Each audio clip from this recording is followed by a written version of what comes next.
The Lockhart Perspective.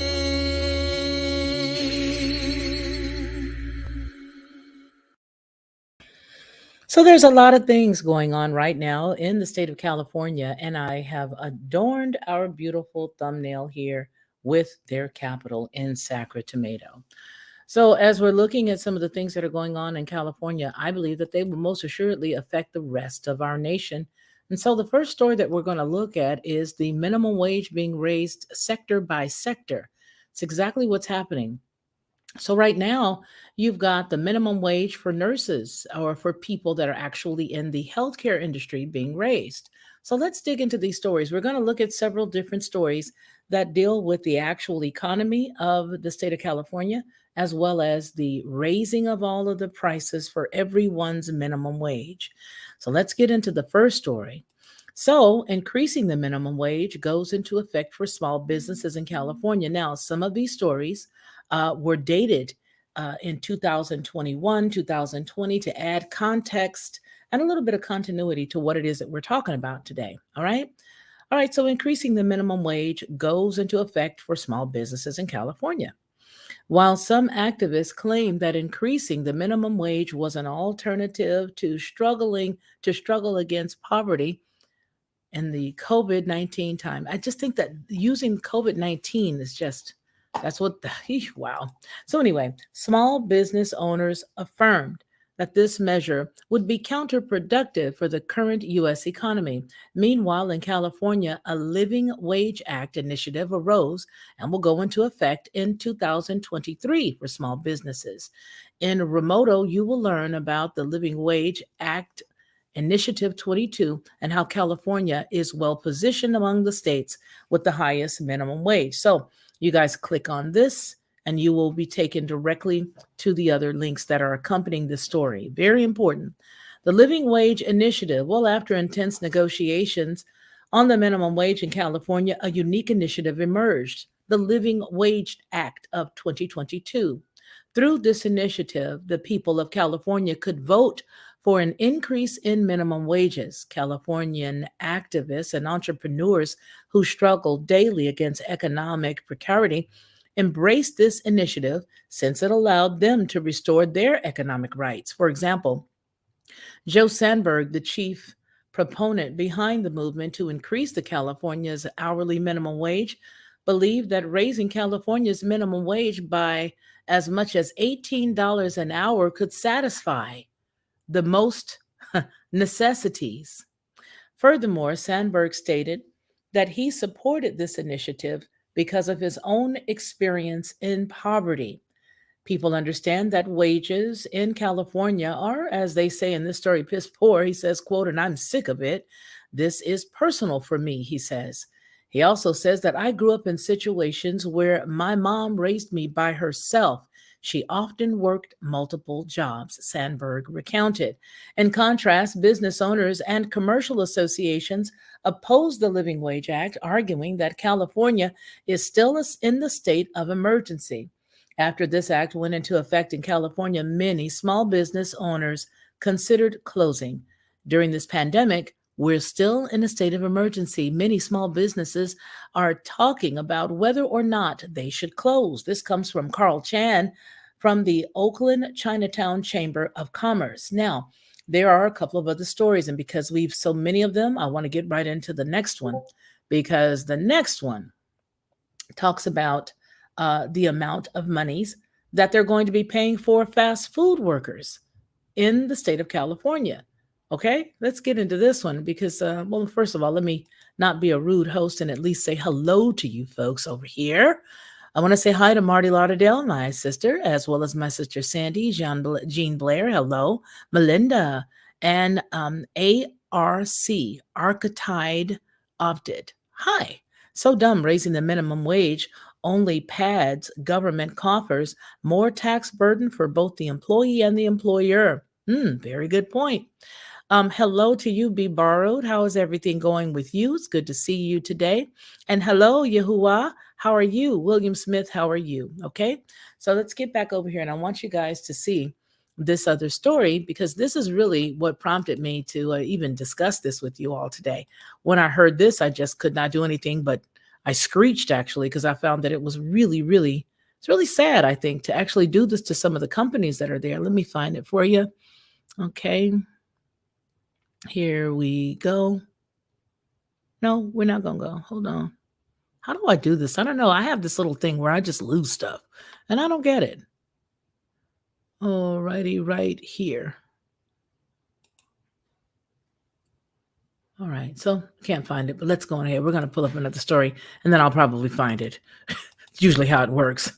Okay, so here's another story. Everything I'm doing today is dealing with specifically with California and how they have pretty much ruined their economy, but it is a litmus test for the rest of America. Here's one. All right. Now, more California cities are backing $25 an hour minimum wage for these workers. And according to this article, here is why. Long Beach this week became the fourth city in Southern California to move forward with an ordinance to increase the minimum wage to $25 an hour for healthcare workers in the private sector. Following the steps of Los Angeles, Downey, Monterey Park, the Long Beach City Council on Tuesday approved the ordinance in a preliminary vote and will bring it back for a final vote next week instead of waiting to add the measure to the November ballot. Quote, we're all interested in a strong healthcare system, and I think these folks definitely deserve this raise. This comes from Mayor Robert Garcia. He said, quote, we hear from the workers on the ground that they're working double shifts, they're working overtime. Many have had to leave because of all of the pressures around the pandemic. Now, this is a recent story.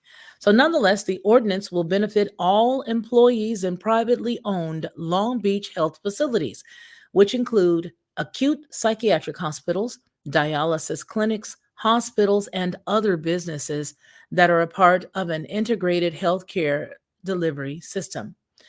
The city council's approval comes after renewed efforts by labor unions to improve the living standard of healthcare workers across the country who have felt overworked, burned out, and traumatized by the COVID-19 pandemic. The extensive responsibilities combined with low, uncompetitive wages have run many people out of the profession. Currently, the SEIU, United Healthcare Workers West, is working to establish the $25 minimum wage in 10 Southern California cities. Celine Castillo is 30 years old and is a certified nursing assistant at St. Mary's Medical Center in Long Beach, California, and she was in disbelief when she heard about the city council's choice to move forward with the ordinance. Castillo, who would benefit from the wage hike, has been working in the healthcare industry for 6 years and has had to reside in San Pedro because she can't afford to live in Long Beach. Quote, I feel very undervalued. It's been very difficult because all of my personal needs and my personal goals have been set aside because I have to work with the schedule that they're giving me. And it can't be worked around because we don't have the staff, close quote. Now, Castile makes less than $20 an hour at her job at St. Mary's, which forced her to take up per diem or as needed, a per diem or as an as needed job there at the hospital in San Pedro. And she works 12-hour days with her two jobs. Her long work days don't allow Castillo to focus on continuing her education, and Castillo was taking the coursework necessary to become a registered nurse. Castillo says all of my school needs had been pushed to the side for now.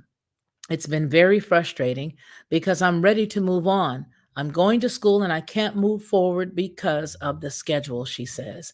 Castillo, who is a recipient of the Deferred Action for Childhood Arrivals program and can't vote in the November election, is thankful that the council is moving forward with the ordinance.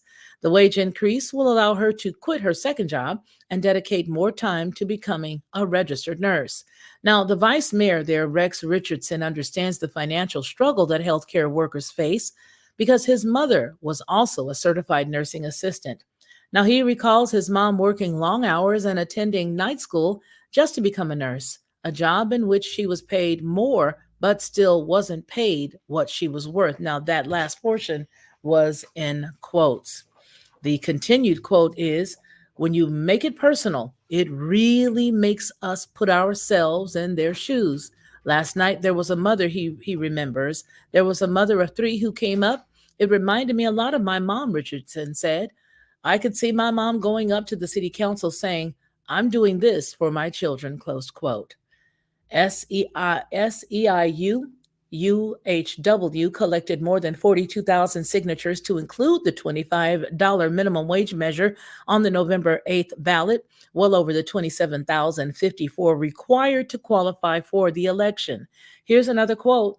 Healthcare workers have been at the center stage for the last 2.5 years, but they never really felt valued or respected by their employers. This comes from Suzanne Jimenez, a proponent of the measure and political director for the SEIU UHW. She continues with, the vote last night really signals to healthcare workers their employers may not value them, but the city council does, closed quote.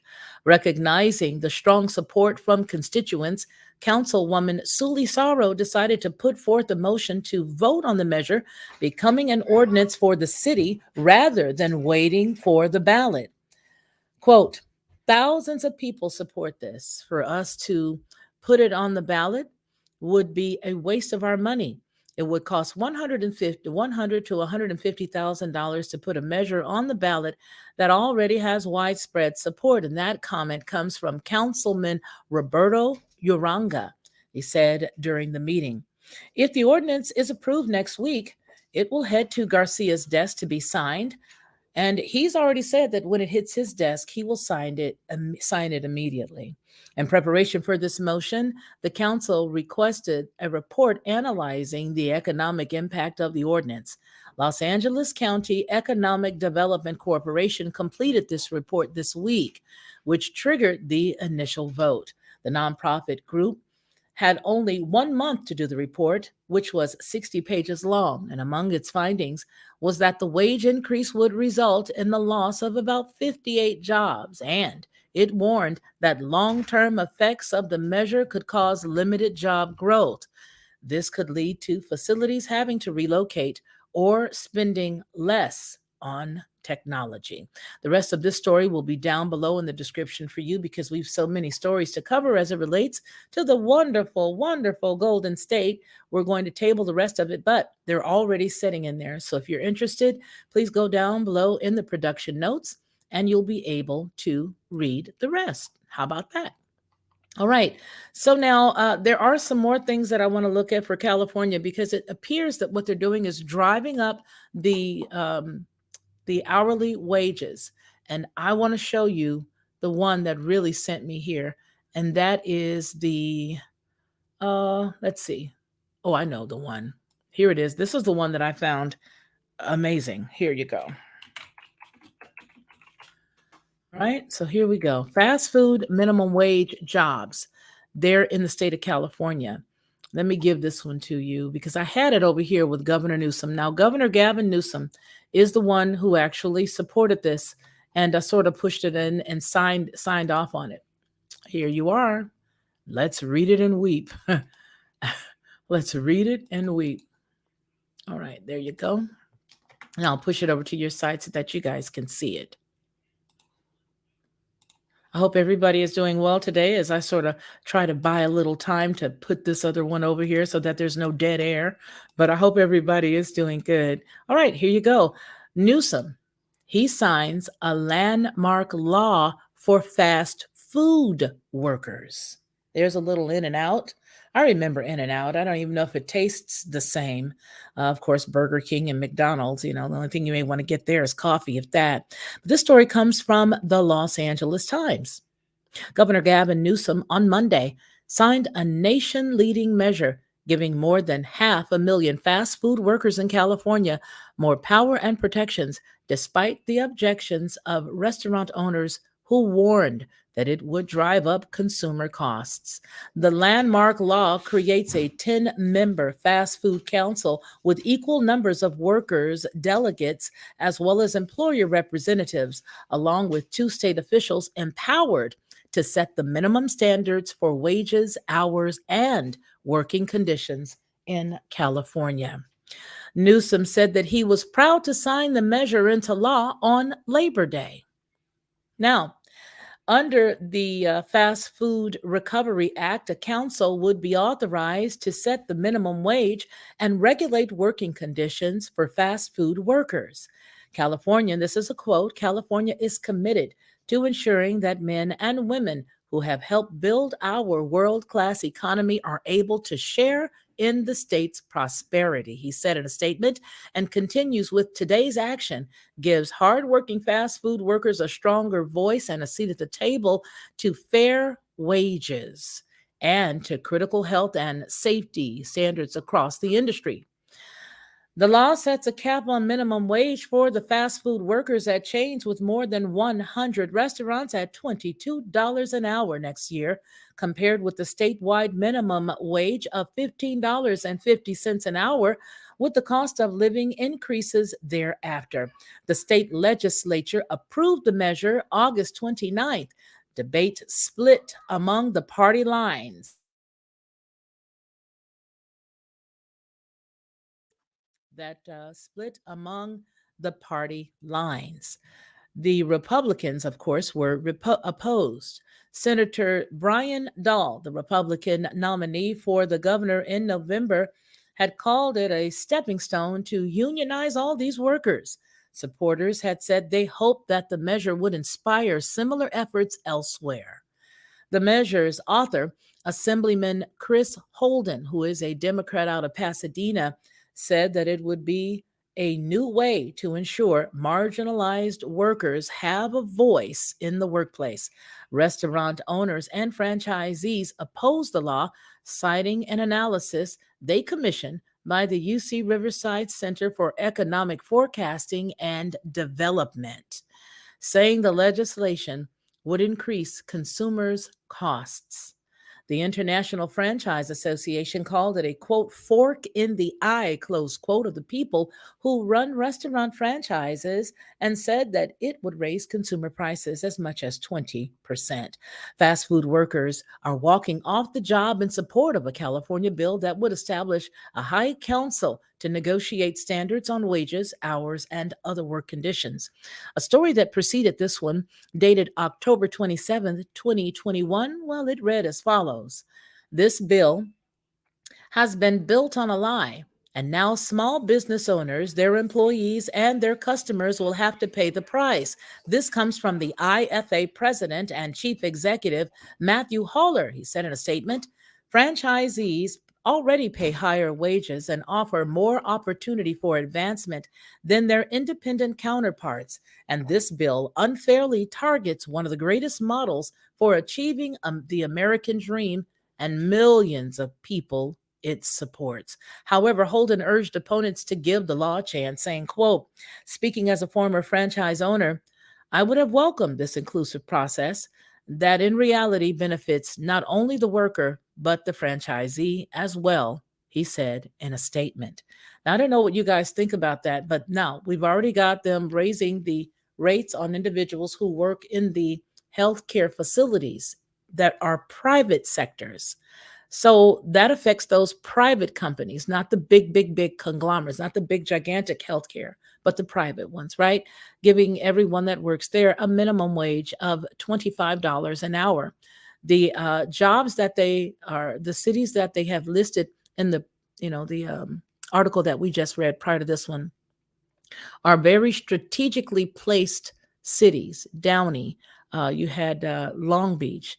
All those areas are very strategic. They're very large, but they're very strategic. So there covers that. This just covered giving them, as we saw, $22 an hour.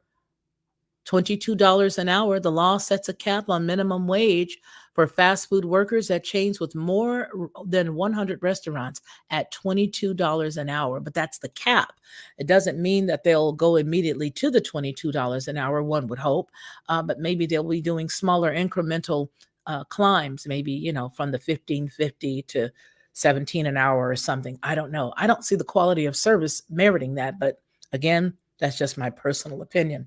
Now, as it relates to California and their economy, there are several other stories that we're going to look at right now that are giving us an inside view of how this is going to allow this entire state to crumble even further than it already has. So I want to take a glance here at a couple of more stories. And let's see, which one should we do next? Because there's a lot of them. Again, hello to everyone that's coming in. I so appreciate you all for joining us this afternoon. It's really good to see you guys. Now, there are a lot of companies that are literally leaving the state of California, really running out in droves. But there is one company that is really taking a hit. First, we're going to look at all the companies that are leaving, and then I want to focus in or single in on the one that I think is really, really sort of eye opening.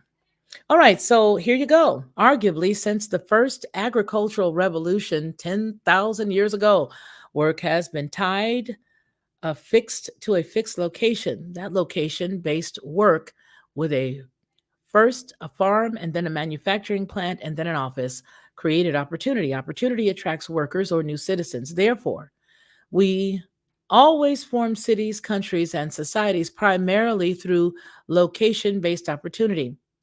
You go where the work is, as they say. For the first time in thousands of years, that trend is literally reversing with the internet and remote workers layering on the top. You now have the ability to work in your home, your livelihood, really, when you go and work on location. Now, this remote work is starting to drive the astounding second and third order consequences. Let's look at that. So, one, if you can bring your work wherever you want, where should you live? If you no longer need to live near the office, what happens to our cities? If a company no longer has a physical headquarters, could it reside in a state or a country with a more favorable environment? And these are the questions. So, first, the employees start to work from home, and then the companies go fully remote. Then the company itself moves to a better jurisdiction. In this article, we're talking about the third order effect of the remote work revolution. The companies leaving states in the United States. The biggest trend has been with companies leaving California. And below, we're going to find all of the companies leaving California since 2020. Now, this will also be down below in the production notes for you. It's already there, actually, just so that you can get a good idea. This goes on to say that whenever a company announces it plans to leave a state, they're going to update you. So that's good that you keep this.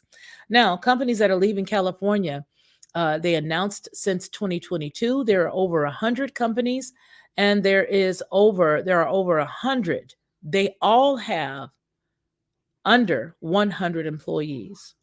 Here are the individuals. Look at this and look at where they've gone to. These are several jobs. So now you've got all of these companies that are gone. Gordon, all of these companies that are gone. Sovereign Flavors, you got Hack EDU, Pennsylvania, 828 Productions, Old Gringo Boots. You got all these companies. So all of these businesses have already fled, right? Okay? All of these companies have already fled, and now you still have those small little bitty sectors that we're looking at. What they're doing is they're taking companies chunk by chunk, making it very uncomfortable for them to stay in California and making it very expensive for them to be in California. And that's a problem. That is a huge problem because what will end up happening inevitably is everybody and their mama will be gone. Everybody, especially considering this cat, Newsom, signing the landmark bill for fast food workers. For the love of Pete. For the love of Pete. Okay, folks, I want to talk about housing in California because it's all part and parcel of the same thing. Every single bit of this is all the same thing. But I want to look at one company that is literally leaving and that has closed down an entire factory. And I want to ask who is to blame for this particular factory closing down. You know, we did a story over on the Lockhart Perspective about 2 years ago. And it was basically saying that we're eating food from the enemy. And why are we eating food or choosing to eat food from the enemy? Let me log into this again so that it knows who I am and it doesn't go cattywampus on me. Oh, gee willikers. Hold on. Really don't like this, but okay. Seems like whenever I go to get live on this side, I always have some issue or something going off. Um, and I don't know why. Here it is. Okay. Hallelujah to the Lamb. Oh, hallelujah to the Lamb who was slain. Oh, that was just a mess. Okay, here we go. All right. So this is the New York Times giving this story. But look at this. Look at this. Look at the big scheme of things. Okay. For those of you who are patient and don't mind hanging out with me, we had rising payments to the fast food workers up to $22 an hour at a cap, California. We've also got the $25 an hour for individuals that are, people working in the healthcare private sector now.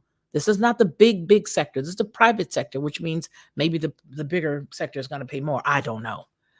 But they're going to be giving up to $25 an hour, right?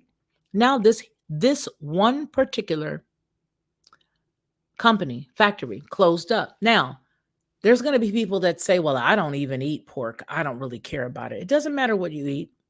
It doesn't matter whether or not you even like pork. I don't eat pork. I get it. But that's not what the story is about. What it's showing you is that they are shutting down sources of food. That's what it's telling you. So you're going to have less individuals there, right? Here we go. Who's to blame for a factory shutdown, a company or California? The closing of a meat packing plant near downtown Los Angeles has left its workers reeling. And I hope that you guys can see this. I believe you can, but let me double check. Yeah, has left its workers reeling and amplified questions about doing business in the state. Teresa Robles, well, she left on her way to work at the Smithfield's food plant in Vernon, California, right? So let me get down to the nuts and bolts. She left. She begins her shift around dawn most days at the pork processing plant in an industrial corridor 4 miles south of downtown Los Angeles. She spends 8 hours on her feet cutting tripe, a repetitive motion that gives her constant joint pain, but also a $17.85 an hour income that supports her family. So in early June, when whispers began among the 18,000 workers that the facility would soon be shut down, Ms. Robles, 57, hoped that they were just that, rumors. I'm not going to continue the rest of the story. What I do want you to look at is the video that we're going to use specifically. This video is being used only for one purpose, and that purpose is for us to have commentary on it. It's not for us to swipe it. We don't own it. It doesn't belong to this channel. It doesn't belong to the Felicia Lockhart group. Doesn't belong to any of the affiliate channels. This is specifically for us to have a conversation, and it does belong to PBS NewsHour, and it is already down below in the description. Okay, so I'm going to go on ahead and exchange this link out for this one, so that we can all watch this together. 1 year ago this month, a Chinese company bought America's largest pork producer, Smithfield Foods. The $4.7 billion deal is the biggest Chinese acquisition. I need somebody on the other side to tell me if this is 5 by 5 or not, because you guys know that I will play the whole video and not even know. Please give me a 5 by 5. I know you guys are a 10-second delay, but if you would, just let me know if you can hear this.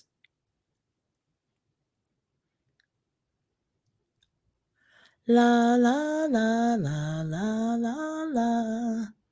Okay, let me see if I can come on the other side myself and see if we can. Oh, it is good. Cool beans. Thank you, Marty Lauderdale. Okay, so here you go, guys. And you may have ads on this side because I'm not using mine. I have no ads. Okay, there you go. Let me give it all to you there. Position of a U.S. company to date. Nathan Halverson from the Center for Investigative Reporting looks into the Chinese government's role in the takeover. This story was produced as part of a Food for 9 Billion series, a collaboration between the Center for Investigative Reporting and Homeland's Productions with broadcast partners the PBS NewsHour, American Public Media's Marketplace, and PRI's The World. Pork pride is everywhere in Smithfield, Virginia. This small town of 8,000 dubs itself the ham capital of the world. Painted pigs line Main Street, and at the Taste of Smithfield Cafe, bacon graces nearly every plate. The town's museum even features the world's oldest edible ham. And some in town still produce ham as it was done generations ago. We are curing hams the same way it was done during colonial times. In Jamestown, Williamsburg, right on up to now. The town is also home to the world's largest pork producer, Smithfield Foods. This factory processes more than 10,000 pigs a day. We've got boneless loins, bone-in loins, butts, back ribs, spare ribs, neck bones, cushions. We've got an assortment of everything. And this is going all over the country? All over the world.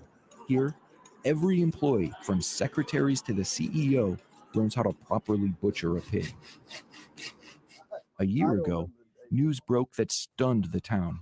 Chinese buyers had purchased Smithfield Foods. That was the issue when it was announced. It just shocked it down. Nobody saw it coming.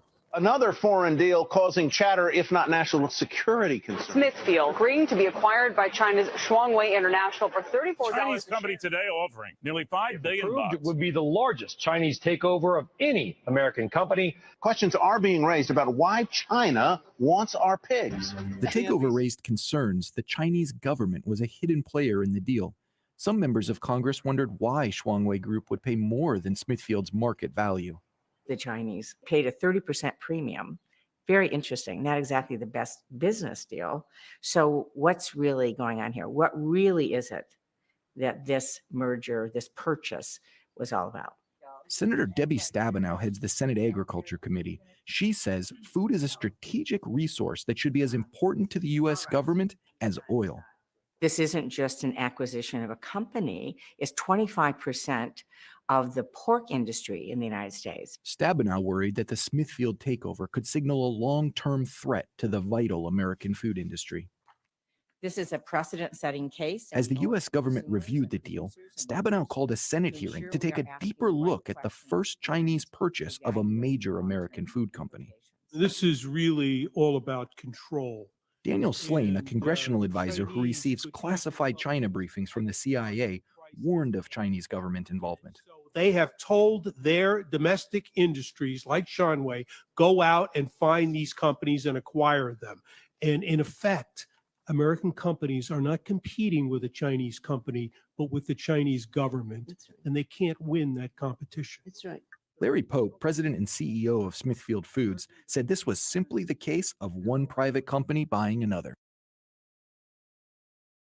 So the way that they sold it was that one company was simply buying another. However, the rules and regulations that are there in China, for example, are not the same as they are here in the States. You see, there you're not able to just come in and make purchases of their companies and of their land and all these other things. They've got great. They just don't do it. They just do not allow it.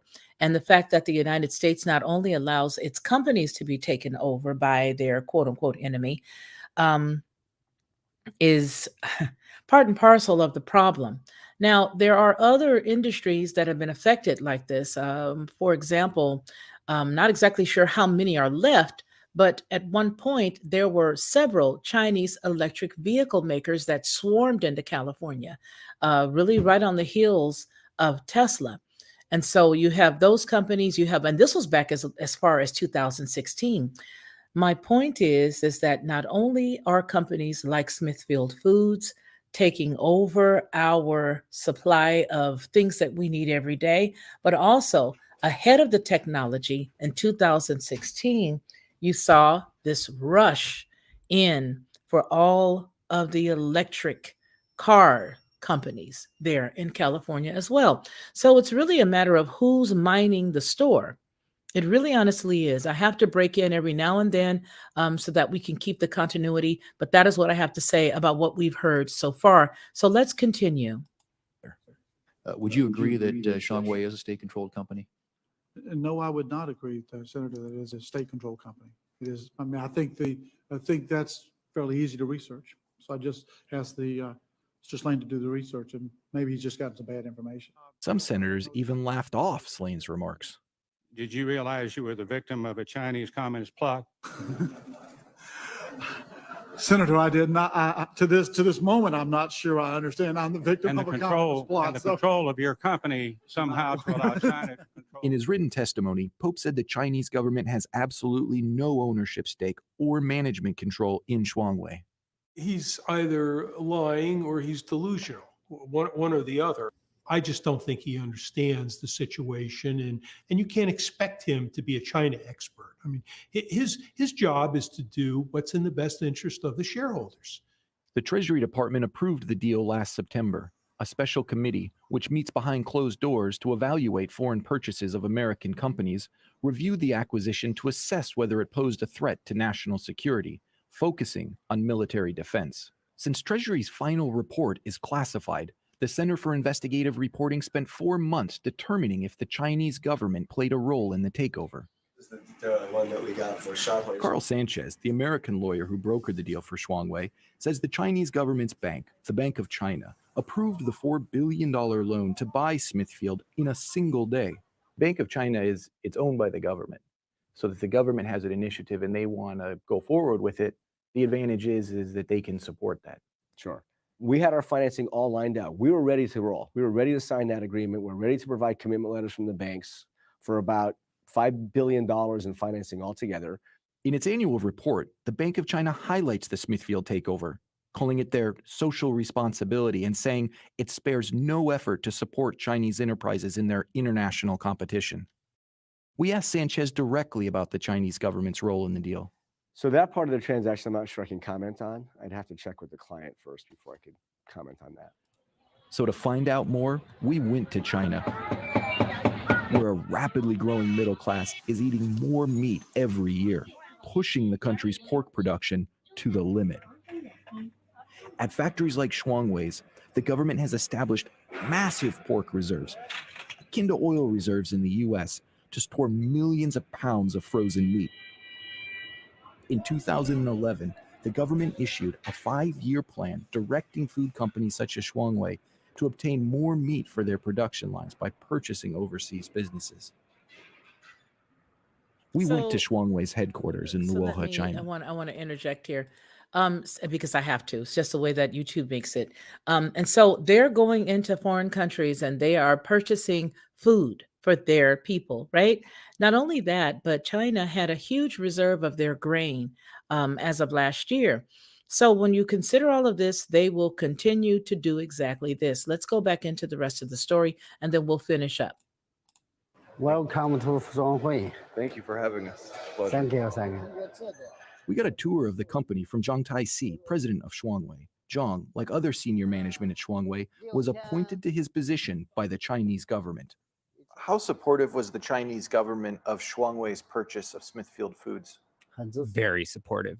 How did the Chinese government support this deal? The Chinese government has been supporting us with preferential policy as well as investment. For instance, the Bank of China has shown great support, both financially and politically. And why has the government given so much support? Because Shuanghui, according to its own documents, is required to carry out China's 5-year plan. In effect, the Chinese government does exercise management control. We went back to Smithfield CEO Larry Pope, who is now an executive with the Chinese company, to ask whether he stands by his testimony to Congress. I have never seen a government official related to this transaction from China at all. We showed Larry Pope the Bank of China annual report that details their role in the Smithfield acquisition. This is the Bank of China document where they lay this out. I didn't know they did it in 24 hours. You can see here, I just mark it. I mean, they're saying that transaction is part of the government's plan and they're supporting it and it's their social responsibility. The bank performs its social responsibility. The bank spares no efforts to support Chinese enterprises in there. Wow.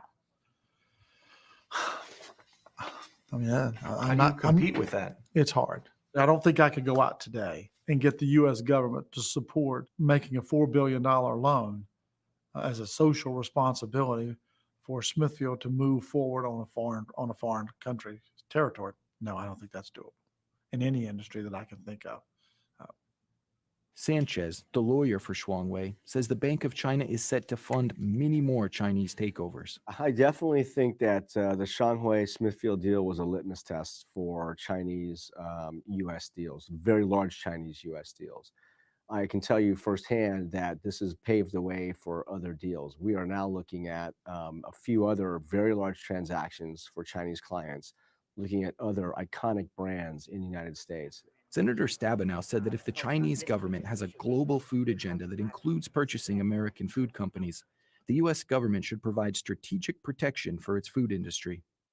Food security is national security. And I can't imagine that the American people will feel comfortable if they wake up someday and find that half of our food processors are owned by China. And I think there's some very, very tough questions that need to be answered. Stabenow is now drafting legislation that would require the Treasury Department to take a much harder look at foreign takeovers of American food companies. And one footnote, the Chinese company Shuangwei in the story has officially changed its overall name to WH Group, but it still retains the name and use of Smithfield Foods for that brand of product since the deal was completed. Tomorrow on PBS NewsHour Weekend, we look at what the Smithfield deal reveals. Okay.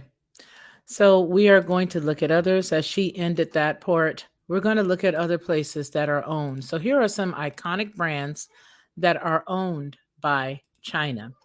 So some of the iconic brands that are owned by, that are foreign owned, I should say that. Let's just put it that way.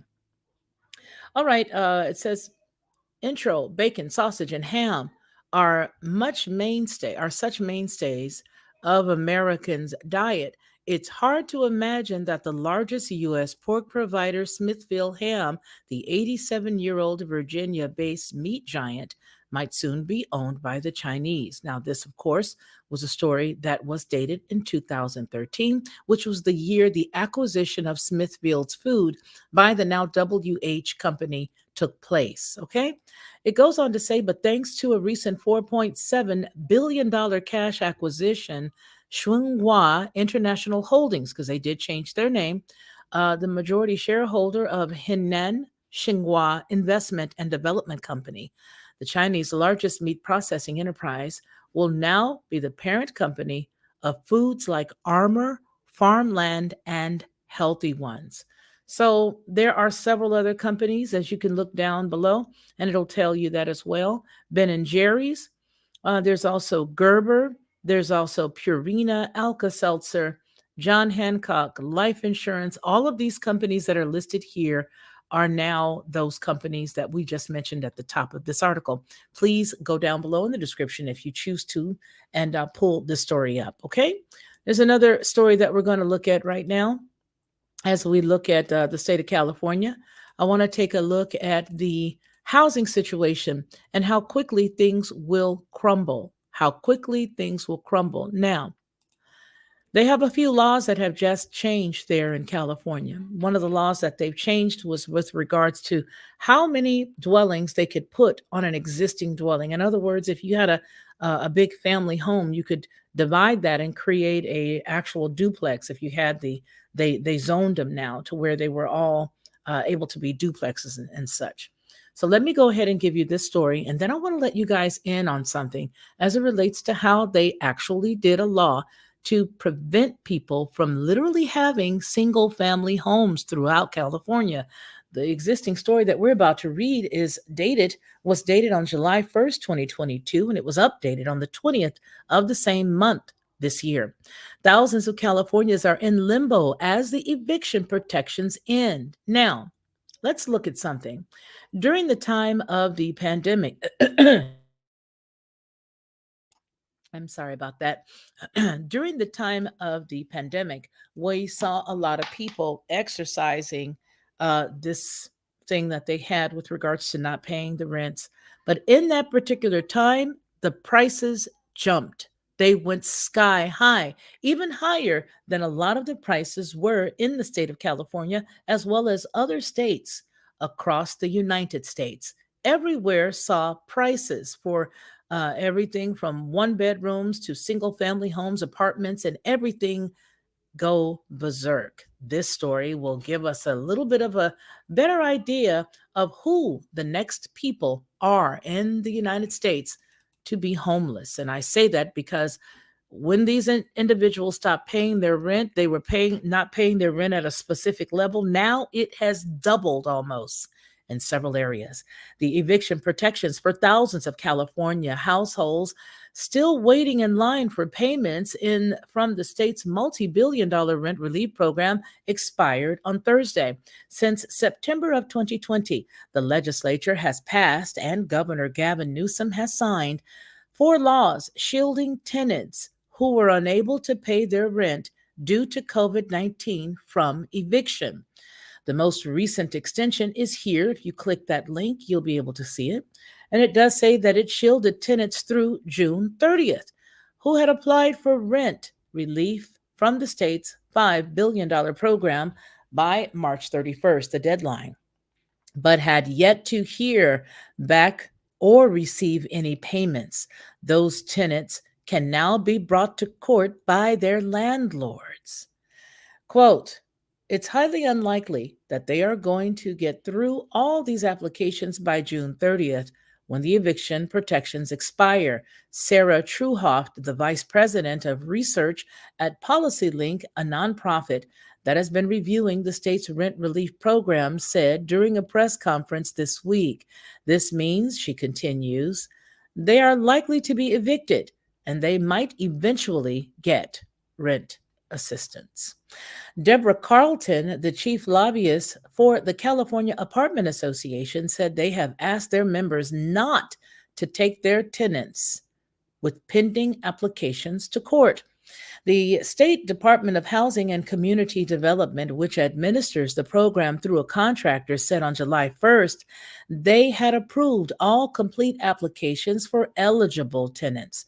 Joffrey Ross, a deputy director handling the program, said they are still processing 13,000 applications that are either missing documentation or represent an appeal following a denial. They expect to clear all pending applications by early August. That was just last month. The rent relief program has paid 339,000 households an average of $11,000, totaling nearly $4 billion, according to the state's public data dashboard. Checks will soon be on the way to about 16,000 households approved this week. And that, of course, is during the time the story was written. Now, the gap between the completed application and the approved ones has shrunk significantly over the past weeks as the case management has ramped up on. As of the date of this, June 30th, the program dashboard showed about 404,000 people had completed their applications. Late in the morning following the original publishing of the story, the dashboard was updated to show only 352,000 completed applications. Ross said more than 70,000 applicants were cleared from the queue and issued denials because of account inactivity. These applicants with incomplete applications were contacted at least 3 times and were given at least 20 days to respond, and many times longer, he said. Using the data from June 23rd, the PolicyLink, which had been reviewed weekly, program data from the state through the Public Record Act request found more than 28,000 initial applications, and 57,000 people who reapplied have not yet heard back from the program. Ross from the Housing Department said the data, albeit produced by the state, has flaws within the interpretation, but declined to comment on specifics. Horn LLP, a Mississippi-based accounting firm that specializes in disaster relief, will be paid a maximum $278 million to distribute the federal rent relief funds, capped at $4.5 billion, according to a contract renewal date, April the 1st. that Cal Matters obtained through public records on June 17th. The housing department was unable to say how much of the company had been paid to date, how much the company had been paid to date.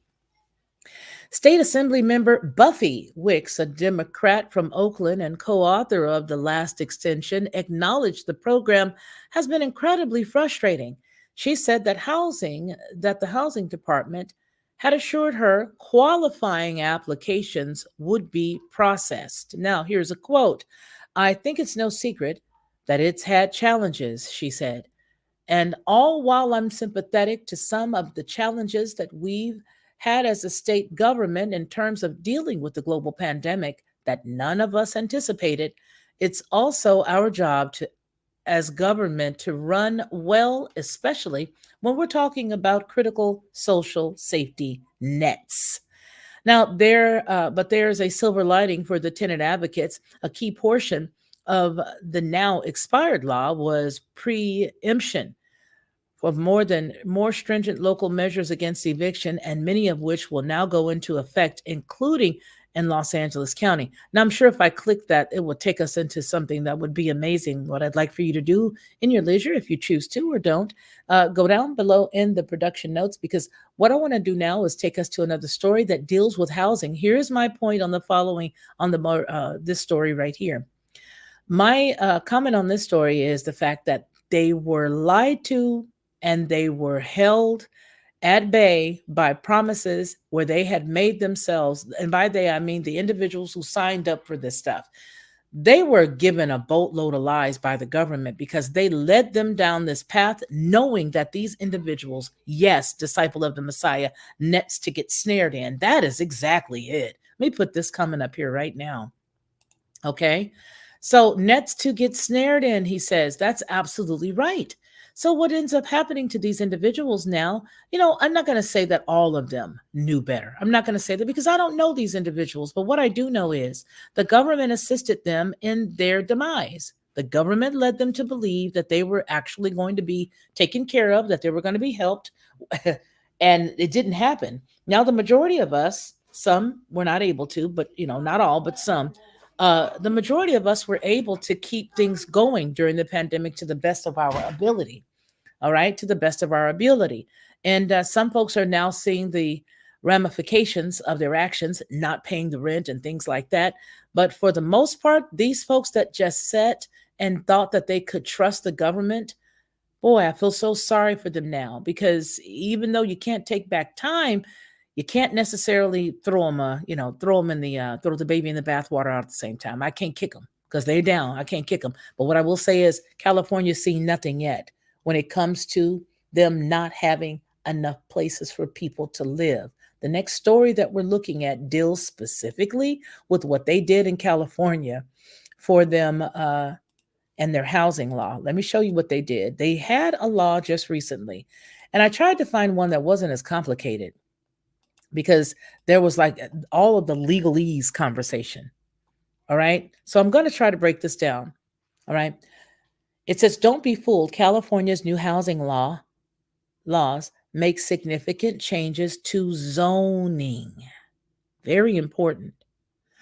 The word is out that major land zoning bills signed by Governor Gavin Newsom don't amount to much because they were so watered down by compromising legislatures. Don't believe it. If my next door neighbor can convert her single family home into a fourplex, that amounts to a lot. Suddenly, there are more cars parked on the street, more little kids screaming, and more dogs leaving gifts on my lawn, the author says. And she could do that under SB 9, the signature bill by Senate Leader Tony Atkins, San Diego Democrat, from the recently concluded legislative session. Not that the legislation shouldn't have been passed or signed, this author says. California's urban areas must become more densely populated if we're to provide enough affordable housing for 40 million plus people. We're still clinging to the comfortable California ranch house lifestyle founded on sunshine and ample backyard space for a pool that we became accustomed to in the last century when our population was half or one quarter what it is today. Living space is greatly tightened, and housing has become impossibly pricey for too many middle class families and young couples who are being priced out of California. We need to cozy up in the larger cities near jobs and public transportation. That means filling in vacant lots with housing, making more efficient use of residential land, and building higher rather than sideways into far off suburbia, where long commutes play havoc on family life and emit greenhouse gases that accelerate climate change. But mainly, we've got to do something about the economics of supply and demand that are turning California's dream into a nightmare for millions. There's a dearth of supply of unquenchable demand. We need to add 1.8 million to 2.5 million new homes by 2025, and we're crawling along at maybe 100,000 a year. California Governor Gavin Newsom has approved two measures to slice through local zoning ordinances as the most populous states struggles with affordable housing shortage. Now, September 16th, 2021, the median price of a single family California home in August was about $828,000 compared to the national median of roughly 360 in July. In Los Angeles, it was about 825,000. In San Francisco, Bay Area, $1.3 million to step over poop. Wow. The Times on Tuesday, as of the date of this publication, reported that there were 55 cities in Los Angeles and Orange counties where the typical family value of a home is $1 million or more. And gee whiz, I think about maybe 5 or 6 months ago on the Lockhart Perspective, we showed you what some of those houses look like at $1 million. The story goes on to say, so I should bear in mind that when I grows for personal and justifiable reasons about the prospect of a fourplex being erected next door, Atkins bill and another SB 10 by Senator Scott Winter, Democrat of San Francisco, would weaken single family zoning, if not eliminate it, which is my point, and make it easier to build multi-family dwellings. So they want everybody crowded on top of one another. Remember, I don't know if I showed it to you guys, but I did cover the line. This is what they're doing. They've got that in Saudi Arabia, but here what they're doing is they're just piling everybody on top of each other to see exactly how it would work. Now, here's a quote. I asked people who were opposed to these bills, quote, what about how the status quo is working now? What about our affordability crisis, soaring home prices, homeless crisis? Is that okay with you? Says Jason Elliott, a Newsom senior advisor. It's difficult, if not impossible, for young people to even think about buying a house. The status quo on affordability is broken. When the status quo isn't working, it demands change. California needs more housing, especially in the right places, near jobs, schools, parks, shopping centers, transportation, and legislation. It is a lot better for climate and moves toward the governor's equity and affordability goals. Now, there is more. You guys can read the rest of this. It's dealing specifically at this point with housing and homelessness. So what they've done basically to make my point about bringing both of these two stories to the forefront is they have managed to prevent people from building new homes that are single family, and they've now allowed folks to go in, divide the housing that they have if they chose to make it into a fourplex or pile people on. They're probably even incentivizing people. I didn't even read down enough inside of the story to see that. But that is more than likely what's going on. There's probably a lot of incentivizing done to help people to just say, hey, forget it. Don't want to live in this house. I can make more money if I turn it into a duplex and then rent the other side out. I can live with less space, hence the whole tiny homes mindset. So, this is amazing. California is definitely, I even said this several years ago, and I say it all the time, California is a litmus test to let you know exactly what happens if you try to take over the United States, one city, one state, California at a time, right? If you guys don't mind, there are several stories that we have just covered today that I covered back, oh, so long ago. Let me see if I can give you guys those stories as well, because I want you to see them. You have to see them because they are old. I did them long ago. I would say maybe about a year and a half ago, right at the time of the pandemic when it began, 2020, 2019, 2021. And the stories specifically dealt with what we're talking about. Hold on here just a second. And I'm going to take you guys for a journey.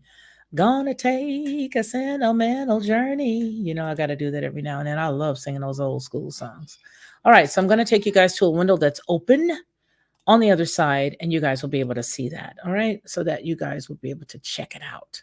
Check it out. So I'm going to show you where to go. All right. I believe here you go. Yeah, I believe here you go. All right. Let's see. Videos. And we're going to scroll all the way down. Because the one story that I really want you guys to look at is dealing with the food. Dealing with the food and then dealing with the housing shortage. You guys, there's a lot of stories that are over here that are really good. This one here, playing Ava, the creator of hybrid animals. I don't mean to blow my own horn, but there's the shofar. I don't mean to blow my own horn, but I do want to tell you that there are some very good stories that are over here that if we go back and look, we'll see right now today some of the exact things that we're dealing with. This one was done a year ago, dealing with the scientists creating the pig hearts, and then we just got to looking at those just recently. Hold on, you guys. Don't shout me down. Don't shout me down yet. Let me find it for you so you guys can have it. What I'm trying to do is look it up while I'm talking to y'all and put it in the notes at the same time so that I don't just tell you and then somebody can't find it. I don't want to do that to you. Let's see. Let us check. You guys already saw this, the Chinese Lunar New Year. I hope you guys, if you haven't, you will go back and check that one out. That one's, that was talking about a lot of stuff. And let me be quiet. Y'all just check that out if you choose to. But the one I'm looking for is the food getting fed by our enemy. Because I don't remember the name of it. Felicia, why are you chasing everybody away, digging through this? Oh, I don't remember exactly where it is, but I know we covered it. We covered it. We covered a lot of stuff as I look. There it is. The meat supply, Smithfield's food. This really, I could just download this and stick it up there for you guys to see. You know what? Let me just take you. I'm going to let you watch this because this is only 2 minutes, but I want you to see this because it's a commentary as well. So for those who want to hang out, cool, baby, cool. Go ahead and hang out with your girl. For those who don't, I understand time is of the essence, right? So let me go ahead and get this to you guys so you can see it. Ooh, what is this? You guys can see everything. Whoa, look at that. I don't know how I did that, but let me see. Let me go ahead and start it. Start. Can you hear that? I don't know.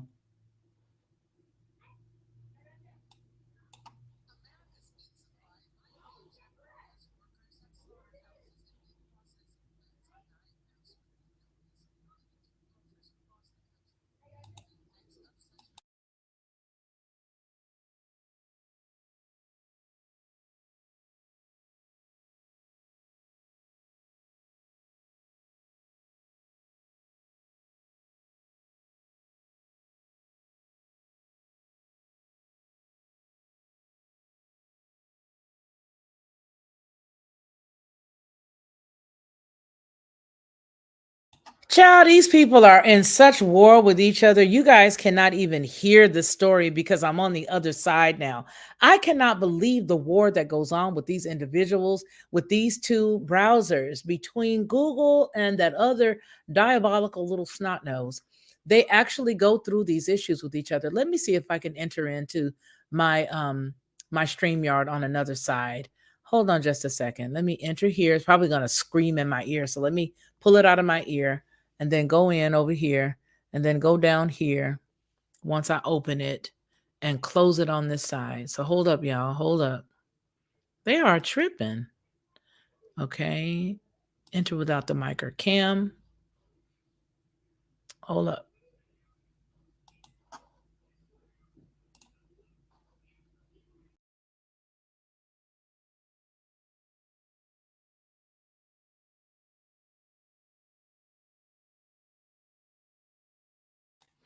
All right. You guys should be able to hear me now.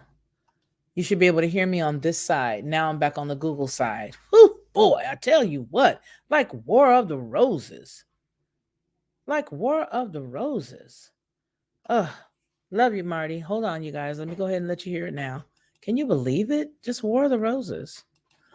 All right, here we are. And we're going to have to go back to check out the whole thing. But yeah, this was done back in 2020, April 21st of 2020. So hopefully you guys can hear it, but here you go.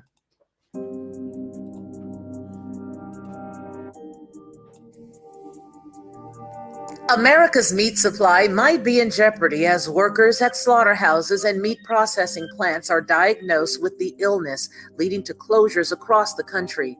The effects of such closures are complex and could have far-reaching consequences across the food supply chain, putting America's livestock farmers in jeopardy of going under as the wholesale prices take a dive. Even more alarming is the fact that the largest provider of pork in the United States is owned and held by a corporation based in China.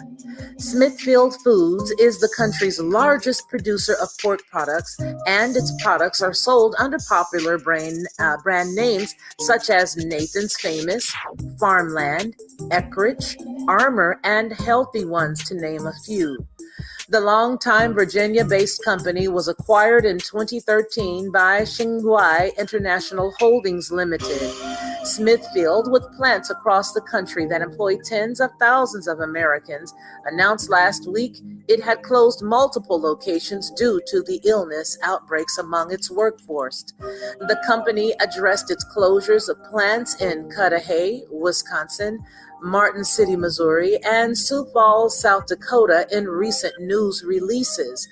The closure of our Martin City plant is part of a domino effect underway in our industry, Smithfield CEO Kenneth M. Sullivan said in a news release on Wednesday. It highlights the interdependence and interconnectivity of our food supply chain. Our country is blessed with the abundance of livestock supplies, but our processing facilities are in the bottleneck of our food chain. In an April 12th release on the Sioux Falls closure, Sullivan wrote, "The closure of this facility, combined with a growing list of other protein plants that have shuttered across our industry, is pushing our country perilously close to the edge in terms of meat supply. It is impossible to keep our grocery stores stocked if our plants are not running." Please like, share, and subscribe. This is Felicia Lockhart, and this has been the Lockhart Perspective. Okay, so that was my perspective back then, a couple of years ago, and it's still my perspective right now. And yeah.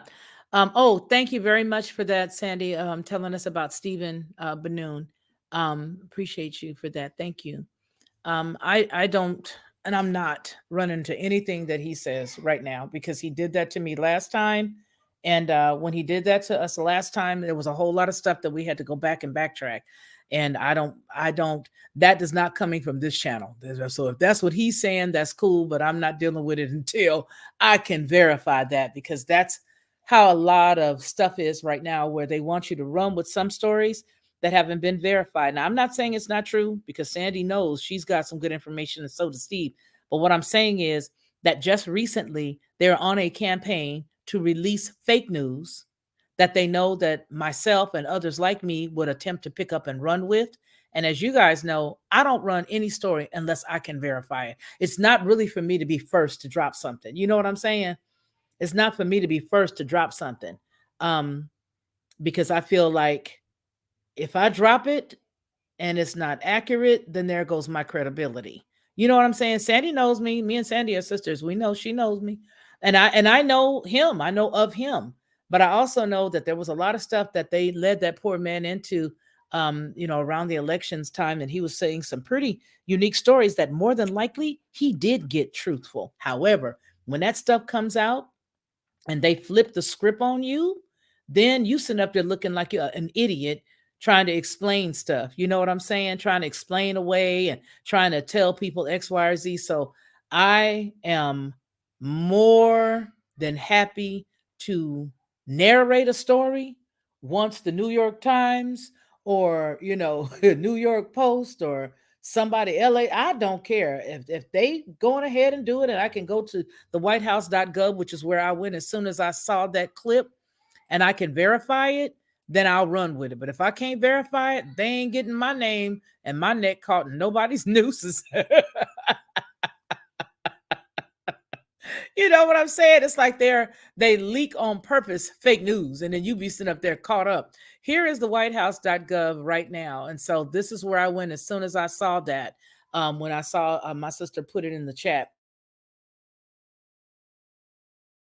So I go here, even though, and here's the reason why I go here. Yes, I know there's a lot of information that is, you know what I'm saying, like really truthful. And we may hear about it a different way, right? We may get that news first. Like, for example, my sister got the news first, and it may be honest, it may be real. But I go here, why? Because I'm not going to jack myself. I'm not going to jack myself up. I'm trying to look, okay, remarks about Biden. Here are all the remarks and all this other stuff, and I don't see that yet. Let me see the administration, thousands of people, shanana. She's the shanana, the cabinet, shanana, about the White House, and the shanana. Now, let's go to some breaking news to see if this is what they have to say. Again, I mean, if it's the truth, we will talk about it as soon as it gets dropped. You can believe I will be right here with you guys talking about this story. But if there's no validity to it right now and I can't confirm it, I can't run with it. And that's just that. But anyway, okay. You guys, I wouldn't be shocked if there was any truth to this. I would not be shocked at all. And the reason why I would not be shocked, okay? Well, I need to see that, Janet. I need to see that. And I'm not saying I don't believe him. What I'm saying is, y'all not going to get me to come over here and tell y'all some stuff because he said it or anybody else said it. That means that there should be some truth. What is he going into another surgery? Has he lost it? Did they finally decide Weekend at Bernie's to expire? I want to see. All right. So let me see. Let me go back. I'm going to go here again. I want to see it. Is she the acting president? Acting president. That's what I need to see. I'm over here looking. Is she the acting president? Let's see.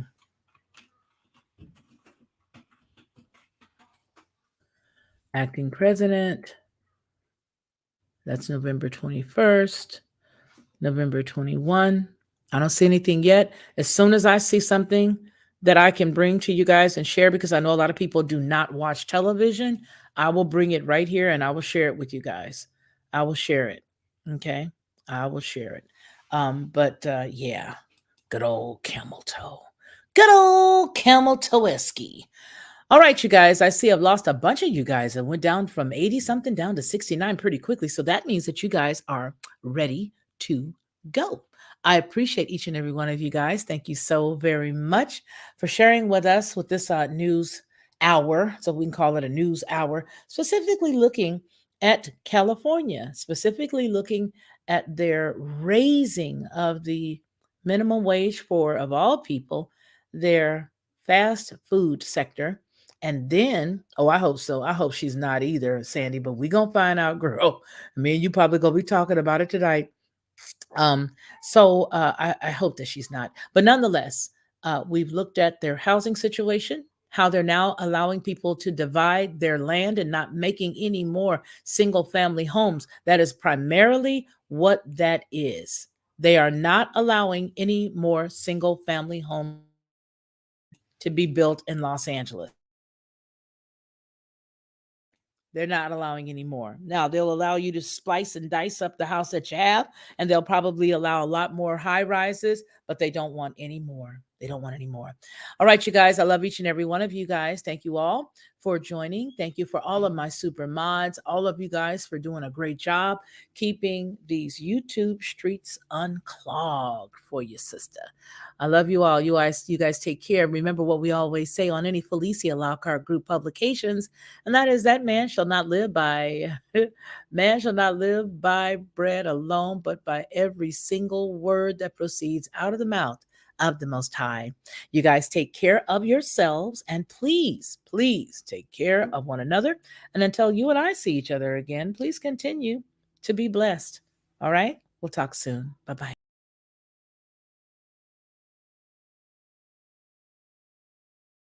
To receive instant notification each time I upload, please hit the subscribe button and the bell notification.